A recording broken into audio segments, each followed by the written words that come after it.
मराठा आरक्षण आंदोलक मनोज जरांगे पाटील यांनी मराठा समाजाला आरक्षण मिळावं यासाठी मोठा लढा उभारला आहे।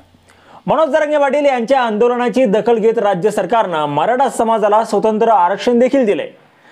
मात्र मराठा समाजाला ओबीसी मधूनच आरक्षण मिळावं यासाठी मनोज जरांगे पाटील अजूनही ठाम आहेत।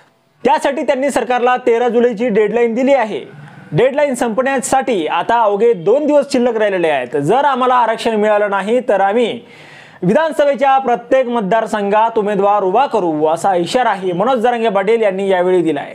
तर तिसऱ्या आघाडीत आम्हाला सन्मानपूर्वक वागणूक मिळाल्यास आम्ही त्यात सहभागी होऊ।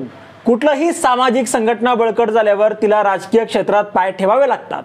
शेतकरी, ओबीसी आणि इतरांचे प्रश्न घेऊन तिसऱ्या आघाडीने जाहीरनामा केल्यास विधानसभा निवडणुकीतही यश मिळेल, अशी प्रतिक्रिया राष्ट्रीय ओबीसी महासंघाचे अध्यक्ष डॉक्टर बबनराव तायवाडे यांनी दिलेली आहे। दरम्यान मनोज जरांगे पाटील यांनी विधानसभा निवडणूक लढवण्याचा इशारा दिला आहे। त्यानंतर आता राष्ट्रीय ओबीसी महासंघही तिसऱ्या आघाडीत सहभागी होण्याची शक्यता आहे।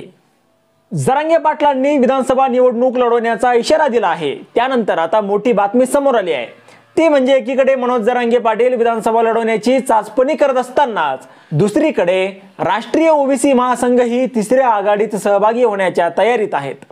विधानसभा निवडणुकीसाठी तिसऱ्या आघाडीत राष्ट्रीय ओबीसी महासंघ सहभागी होण्याची आता शक्यता आहे।